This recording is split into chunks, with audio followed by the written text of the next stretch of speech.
Dumbling, it's your boy Ink. Welcome to the Welcome to our show. You guys are doing well because I'm having a wonderful day on this 12th May 2025. They were tasting, we're doing a lot of taste tests. We're doing energy taste tests. And because we're doing an energy taste test, I feel like I have to talk about why are energy drinks so important to me. I know it's a weird subject. I know it's really weird as a subject, but here we are. It came from a video that I was doing reviewing the C4 Hawaiian Punch. Um, and the actual reason for it was like, yo, I feel like I feel like I'm very it's such a weird thing. This is the perfect picture perfect. You know, we talk about a lot about the genesis of ink, what made me who I am. And energy drink has always been part of the what made me who I am, but I never really talked about why, right? And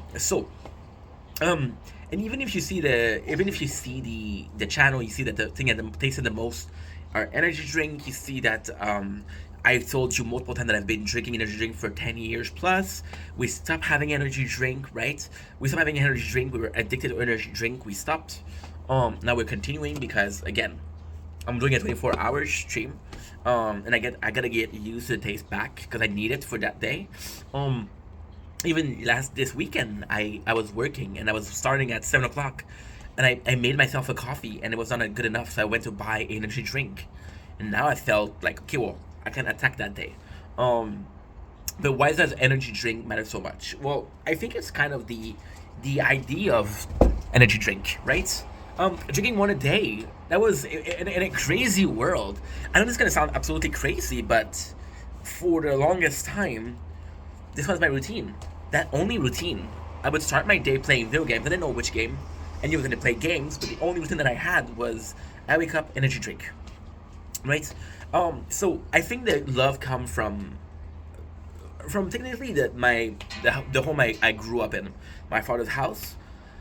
Yes, my father, we didn't get along on a lot of stuff. Um, my father for food is one of my greatest pleasure in life. My father for food is boring. My father still believe in the sense of, hey, this is something that's gonna feed you. You need to eat. You ate. You're good, right? Versus anybody else that says, hey, you should enjoy the food that you're eating, right? You should enjoy it.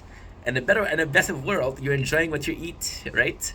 Which is the main goal here. I don't know why it sounds such a foreign idea, but yeah, you should enjoy it. So then what happened is when my father, and I know it's gonna be crazy, but my father, growing up, right, the idea of coffee was very, very, very implemented it in life, right? I remember waking up to my father making coffee.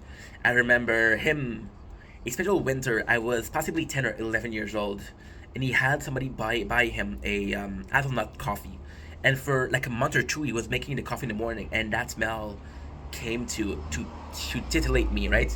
It was so exciting because it's the first time that something in his house smelled kind of delicious. So then when I was older, me and my father would have coffee, and it was the only meal that we both liked. I just, we had simple meal, like for example, a roasted chicken, some rice, some eggs, very simple stuff, toast. But even the toast, we disagreed on what was on it. My father was always gonna do like molasses and peanut butter. I was more so like, okay, well, let's do butter and let's do peanut butter. And my father didn't understand that. Why are you doing butter and peanut butter? Well, the butter is gonna be salty, the peanut butter is gonna be sweet. They both have a similar consistency. So actually a really good mix. So yeah, that's pretty much it. That's Rovia.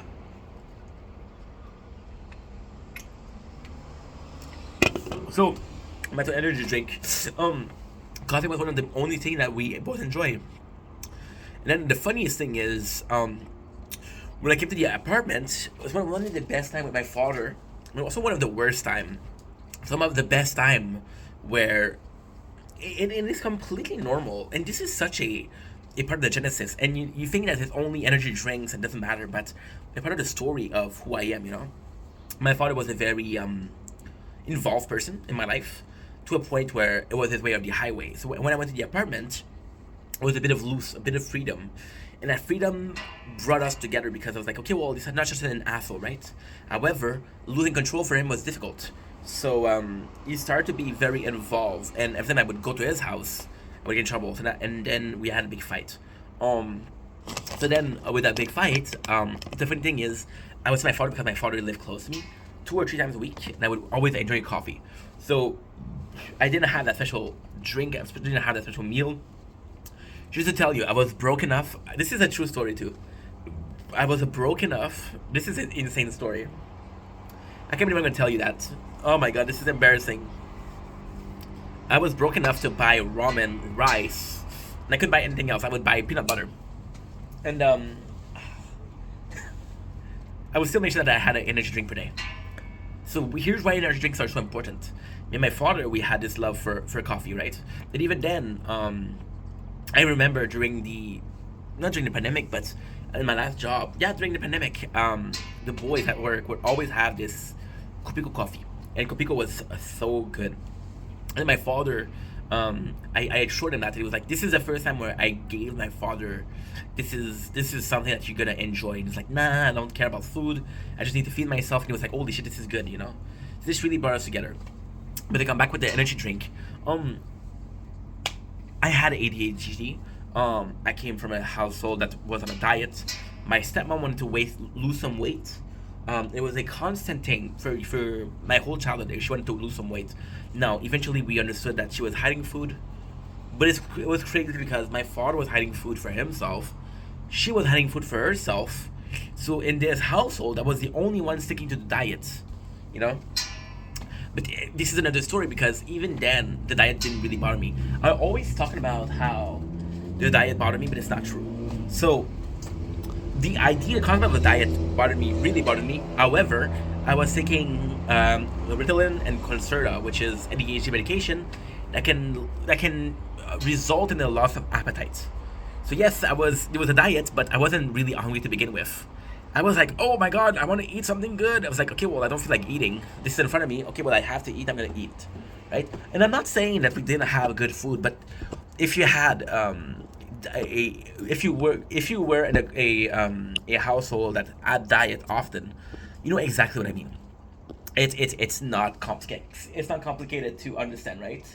So long story short, energy drink came because during party, right? I was allowed soft drink. I think if you're in the 90s, I don't know if the 90s plays a big role in that, but I think if you were in a similar household or a similar culture that I was, soft drink was a treat, right? Some of those kids, they have soft drink at home, and I was like, holy shit, they're so lucky. At a party, and that's the craziest thing. That is the craziest thing. And now it makes sense. And I think about it. At parties, we would have special food, and I didn't know why I was so focused on the drink, but now it makes sense. I just said it. We didn't have appetite, but we could drink. We could drink. We could drink. So I was like, okay. So then, the soft drink, and then ultimately speaking, what happened was I was craving that soft drink, but I was also craving caffeine because coffee was such an important part of my life, right? And the best gift that I had, one of the best housewarming gifts, was the Keurig coffee maker. I used that shit every single day for 4 years, right? It was one of the most important, not important, but one of the blueprints of Inca first year in an apartment. And the soft drink was a mixture of the coffee, with a mixture of something that was very sweet, a soft drink. But it was also more than that. And you see, this is the blueprint of everything because I replaced coffee when I was waking up. And similarly, with the ADHD, the coffee wouldn't affect me as much as it did my father. So I remember my father going in, and we were making coffees, right? And I did like the taste a lot. I did like the taste. And he had more money so he could buy nicer coffee. So I would go to his house and I would take 3 or 4 coffee. And it's like, how do you do to drink more coffee? And then I started going to the bathroom because I was drinking a lot. And it's crazy because this is such a sad story, but it's the truth. I was at my father's house and I would make sure that I drink as much coffee as possible because I wasn't gonna get coffee before I see him, right? So energy drink were once again a similarity where you would have one a day and you would have to make it last. I remember at first when I came to the apartment, I had a job and I was drinking 2 or 3 energy drink a day. You shouldn't do that. And then what happened is I lost that job, right? And then you're like, fuck, dude, I'm down to one a day, and you had to make it last. And I remember this is a bad story. I remember setting up an alarm where I would have half the energy drink in the morning, half the energy drink in the afternoon, and I would actually wait and look at the time. I was an addict, right?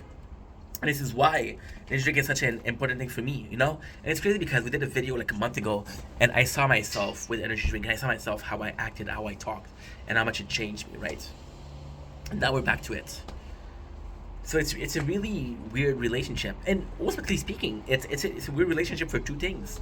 The first thing is, once again, my parents they didn't say, hey, don't have this because it's not good for you. They said you can't have it because you have ADHD, right?